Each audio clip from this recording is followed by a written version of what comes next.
pour changer de matériau et passer du béton, ce qu'il a fait toute sa vie, à un bâtiment en métal avec des murs, même, enfin pas les murs, les parois extérieures en tôle émaillée.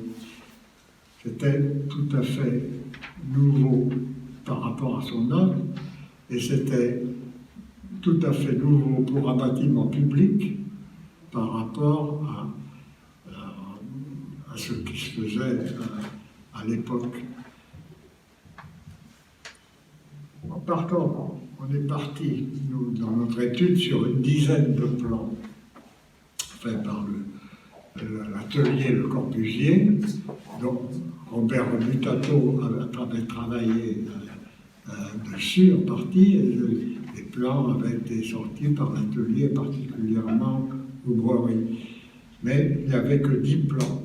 Et c'était...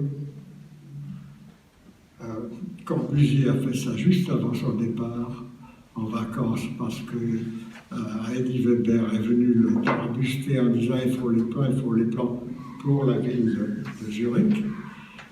C'est bien qu'ils ont sorti une dizaine de plans, appelés faussement d'ailleurs plans d'exécution, mais qui donnaient heureusement tous les principes du bâtiment et tout ce que cherchait à faire et Corbusier et Eddie Weber.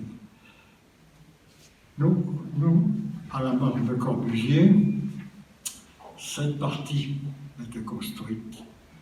Mais tant qu'on n'avait pas fait ce qui était au-dessus, c'était, à l'époque, c'était un sous-sol, c'était même pas une salle d'exposition. Et pour que ça devienne une salle d'exposition, on a rajouté des lumières, on a agrandi un peu une certaine partie. Et ensuite, juste avant, quelques jours avant sa mort, Le Corbusier a signé les plans du toit de la toiture parasol. Et cette toiture a été réalisée. Le Corbusier étant mort, il avait donné l'accord sur cette partie métallique, et ça a été réalisé donc après sa mort. Et quand Eddie Weber est venu nous chercher, Robert Mutato et moi, pour finir pour réaliser finalement ce bâtiment, nous, on a été obligés de faire une quantité de plans d'exécution, mais ceux-là de véritables, avec les spécialistes, avec les entreprises, discutant avec eux pour mettre au point une chose, mais qui existait au niveau de l'idée des plans et tout, mais pas du tout au niveau de la réalisation. Donc on a fait tous ces plans de réalisation, ce qui a permis de faire le bâtiment et qui ont permis, comme disait Arthur, de permettre de le restaurer comme vous le voyez aujourd'hui. On a eu de très bons ingénieurs sur ce chantier. Il y a eu en partie l'ingénieur Louis Fruité, qui était un ingénieur parisien spécialiste de l'acier, enfin des bâtiments en métal, et qui a pris sur lui toute la statique de la partie métallique au-dessus, mais qui en plus en a pris la responsabilité. Parce que dans un bâtiment public, vous ne verrez jamais une ossature aussi légère que celle qui est au-dessus. Et les normes françaises n'admettaient pas une telle légèreté, et je suis persuadé que les normes suisse n'admettait pas non plus.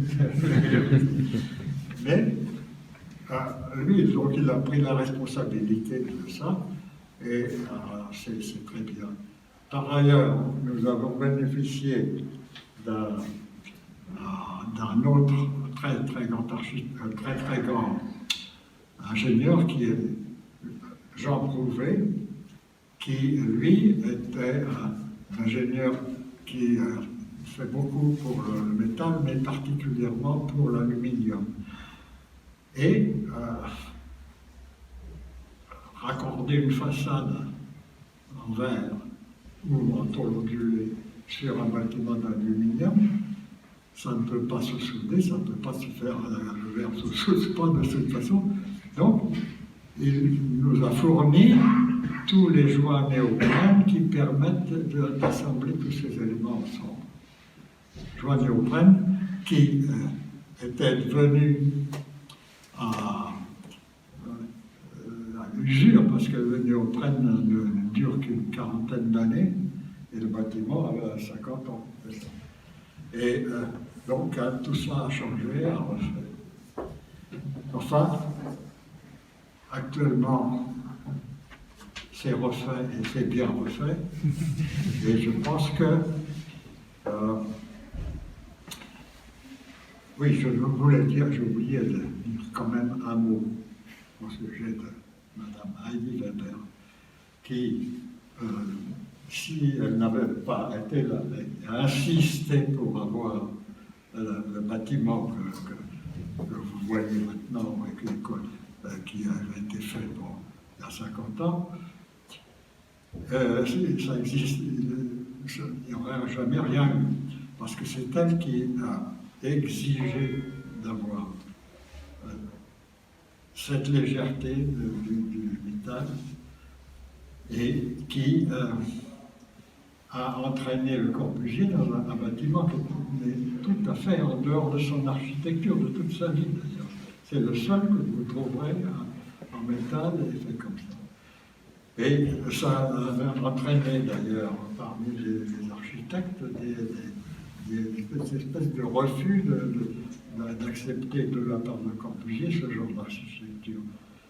Finalement, on pense que ça a été un bâtiment qui a été très bien réussi, qui a été reconnu comme un objet